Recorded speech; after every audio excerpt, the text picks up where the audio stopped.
Hello বন্ধুরা, জীবনের কঠিন মুহূর্ত হতে উত্তোলনের একমাত্র হাতিয়ার ধৈর্য, আর মৃত্যুর কাছাকাছি থেকে ফিরে আসার নাম আত্মবিশ্বাস। আজকের এই গল্পে অ্যান্টার্কটিকার জনশূন্য স্থানে প্লেন বিধ্বস্তের পর দুজন কঠিন পরিস্থিতিতে পড়ে যায়। তারা কি সেই পরিস্থিতি মোকাবেলা করে ফিরে আসতে পেরেছিল, নাকি সেখানে তাদের সলিল সমাধি হয়? সেটাই জানবো আজকের এই পর্বে।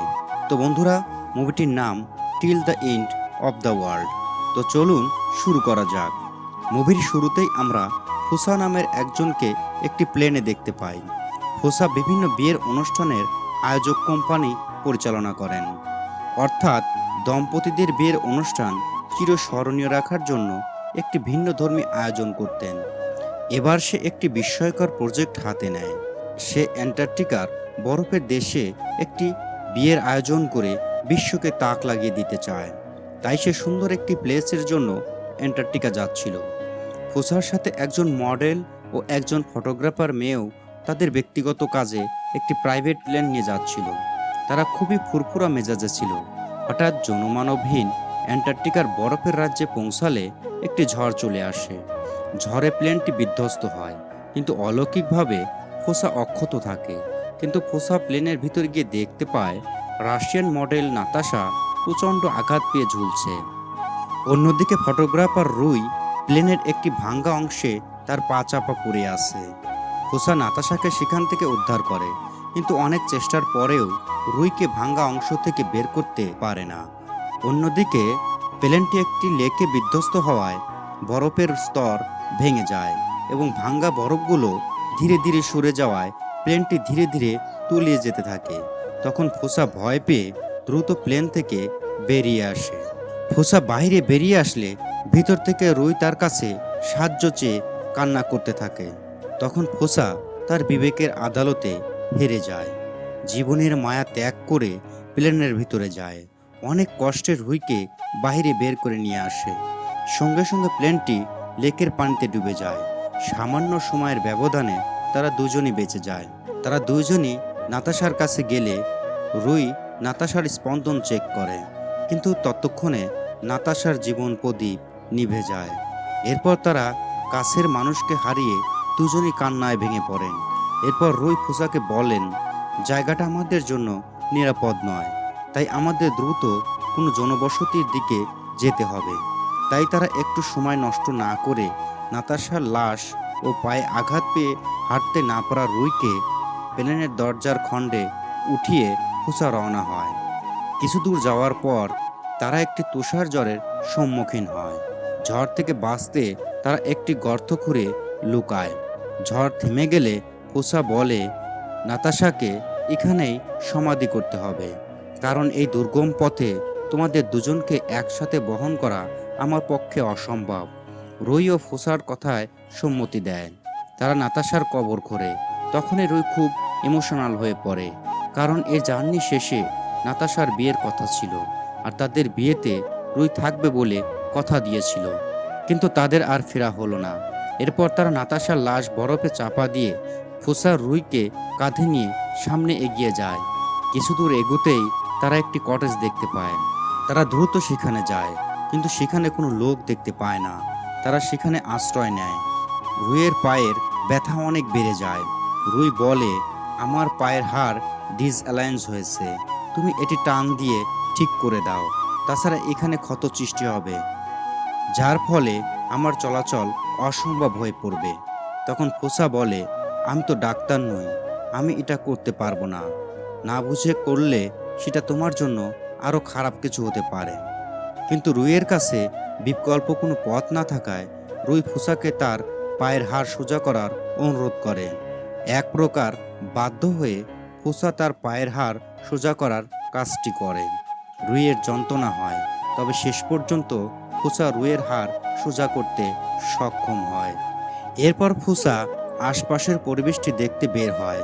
ফুসা সেখানে একটি জেনারেটর দেখতে পায়, কিন্তু সেটি অনেক দিন না চলায় বরফে জমেছিল। অনেক চেষ্টার পর ফুসা সেটি চালু করতে সক্ষম হয়। জেনারেটর চালুর ফলে কক্ষটির রুম হিটার চালু হয়ে যায়, ফলে রুমের তাপমাত্রা সহনীয় পর্যায়ে চলে আসে। এরপর তারা সেখানে কিছু খাবার খুঁজে পায়। রুই খাবারের গায়ে চাইনিজ লেখা দেখে বুঝতে পারে এটি চায়নার কোনো গবেষণা কোম্পানি তৈরি করেছিল, যাদের গবেষণা শেষে তারা মূল ক্যাম্পে অরোরাতে চলে গেছে। কারণ অ্যান্টার্কটিকায় গবেষণায় আসা বিভিন্ন কোম্পানি অরোরা স্টেশন কেন্দ্র করে 20 কিলোমিটারের মধ্যে গবেষণার ক্যাম্প তৈরি করে থাকে। সেই হিসাবে তারা মূল অরোরা স্টেশনের 20 কিলোমিটারের মধ্যে রয়েছে। তবে ভাববার বিষয় হলো অরোরা স্টেশনটি কোন দিকে রয়েছে তা তাদের জানা নেই। তাই তারা দ্রুত প্ল্যান তৈরি করতে থাকে। তাদের খাবার শেষের আগেই এখান থেকে বের হতে হবে। অন্যদিকে জেনারেটরে মাত্র 200 লিটার তেল ছিল, যা প্রতিদিন 4 ঘন্টা করে চললে 75 দিন চালানো যাবে। এর মধ্যে তারা উদ্ধার হতে না পারলে তারা এখানেই মারা যাবে। তখন তারা সিদ্ধান্ত নেয় তাদের ঘরে বসে থাকলে চলবে না। তাই ফুসা সেই অরোরা স্টেশনের খোঁজে বেরিয়ে পড়ে। খুঁজে না পেয়ে আবার ফিরে আসে।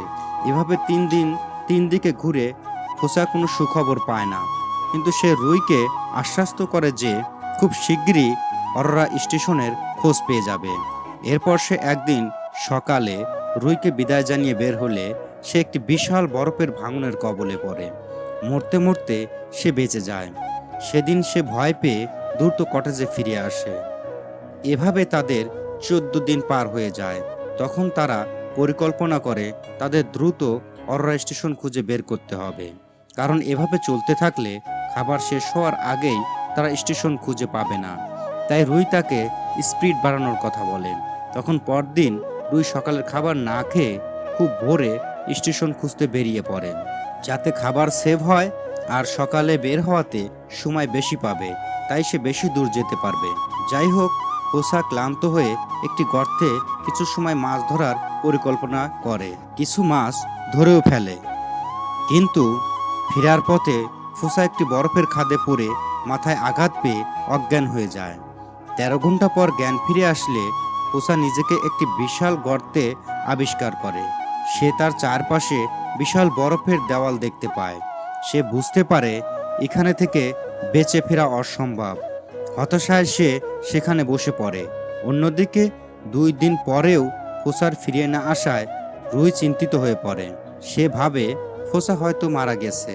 অন্যদিকে ফুসা না ফিরায় জেনারেটর 2 দিন ধরে বন্ধ থাকায় ভিতরের তাপমাত্রা কমে যায়। বাধ্য হয়ে রুই জেনারেটর চালু করতে যায়, কিন্তু সে জেনারেটর চালু করতে ব্যর্থ হয়। প্রচণ্ড হতাশা ও যন্ত্রণায় সে তার হাতের রগ কেটে ফেলে। অন্যদিকে ফুসা সে গর্ত থেকে ওঠার প্রাণপণ চেষ্টা করেই যাচ্ছিল। সে ভাবছিল এখানে তার মৃত্যু হলে সে শুধু মরবে না, তার সাথে আরেকটি প্রাণও মারা যাবে। তাই সে প্রাণপণ চেষ্টা করায় এক পর্যায়ে সে সেখান থেকে বেরিয়ে আসে। এরপর সে কটেজে ফিরে রুইকে রক্তাক্ত অবস্থায় দেখতে পায়। এরপর ফুসা তাকে দ্রুত রুমে নিয়ে যায় এবং তার হাতে ব্যান্ডেজ করে দেয়। রুইয়ের এমন পরিস্থিতি দেখে ফুসা খুব কষ্ট পায়, কারণ ফুসা ততক্ষণে রুইকে ভালোবেসে ফেলেছে। রুইয়ের জ্ঞান ফিরে আসলে ফুসা তাকে খেতে দেয় এবং তাকে বলে, তুমি সামান্য সময়ের ব্যবধানে এতটা হতাশ হয়ে পড়েছিলে কেন? এত কম ধৈর্য তোমার। জীবনের কঠিন সময় পার করার একমাত্র হাতিয়ার ধৈর্য। কঠিন পরিস্থিতি থেকে উদ্ধার পেতে হলে ধৈর্য ধারণ করতে হয়। এটাই বাস্তবতা, এটাই জীবন। এরপর আবেগে রুই ফুসাকে জড়িয়ে ধরে। এরপর তাদের সেখানে 40 দিন কেটে যায়। এরপর একদিন ফুসা অরোরা স্টেশন খুঁজতে বেরিয়ে চোখে কিছু দেখতে পায় না, কারণ অতিরিক্ত ঠান্ডায় অনেক দিন থাকার কারণে তার চোখে সমস্যা হয়েছে। তখন ফুসা ভয় পেয়ে কটেজে ফিরে আসে। এরপর রুই তাকে সান্ত্বনা দিয়ে চোখে কাপড় জড়িয়ে বিশ্রাম করতে বলে। 3 দিন পর তার চোখ ভালো হয়ে যায়। এরপর সে আবারও স্টেশন খুঁজতে বের হয়। এবার সে ভয়ঙ্কর বিপদে পড়ে। সে বরফের স্তর ভেঙে পানিতে পড়ে যায়, কিন্তু সেখান থেকে বের হওয়ার কোনো পথ পায় না। সে প্রায় হাল ছেড়েই দিচ্ছিল। তখন সে কিছু পেঙ্গুইনকে উপরে উঠে আসতে দেখে। সে সেই পথে উপরে উঠে আসে। অত্যন্ত খারাপ অবস্থায় সে কটেজে ফিরে আসে। কোসার এই অবস্থা দেখে রুই ভয় পেয়ে যায়। সে হিটারের পাওয়ার বাড়িয়ে দেয়। সেখানে তাদের 50 দিন কেটে যায়। এরপর তাদের দরজায় আঘাতের শব্দ শুনতে পায়। তারা ভয় পেয়ে যায়। তারা ভাবে কোনো পোলার বেয়ার আক্রমণ করেছে। কিন্তু সেখানে দরজা দিয়ে একটি পেঙ্গুইন সেখানে চলে আসে। অনেকদিন পর রুইকে হাসতে দেখা যায়। সে পেঙ্গুইনের সাথে খেলা করে। এরপর তারা দুজনে ছেলেবেলার স্বপ্ন দেখে। এরপর ফুচা লক্ষ্য করে রুইয়ের নাক দিয়ে রক্ত পড়ছে। রুইকে জিজ্ঞাসা করলে রুই বলে, ভিটামিন সি এর অভাবে এমনটি হয়েছে, তবে ঠিক হয়ে যাবে। এরপর ফুসা রুইকে অবাক করে দিয়ে তাকে বিয়ের প্রস্তাব করে বসে। জীবনের এই কঠিন পরিস্থিতিতে ফুসার এমন প্রস্তাবে রুই কেঁদে ফেলে। ফুসার প্রস্তাবে সম্মত হয়ে ফুসাকে জড়িয়ে ধরে কেঁদে ফেলে। তারা দুজনই দুজনকে কথা দেয়, বাঁচলে তারা দুজনই বাঁচবে, মরলে তারা দুজনই মরবে। এরপর তারা কিছু সময় কটেজের বাইরে কাটায়। রুই বলে, আমরা এখান থেকে বের হতে পারবো না, হয়তো আমাদের এখানেই জীবন প্রদীপ নিভে যাবে।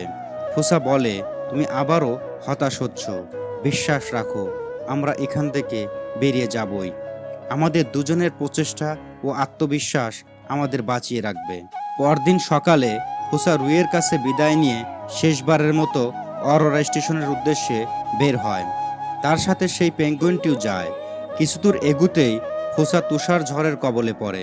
সমস্ত শক্তি ফুরিয়ে সেখানে লুটিয়ে পড়ে। এরপর ঝড় থেমে গেলে অরোরা স্টেশন দেখতে পায়। তখন বাঁচার শেষ সুযোগটি নষ্ট না করে সামনে এগিয়ে যায়।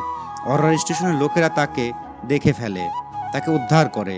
তখন ফুসা রুইয়ের সম্পর্কে জানালে তারা ফুসাকে সাথে নিয়ে রুইয়ের কাছে যায়।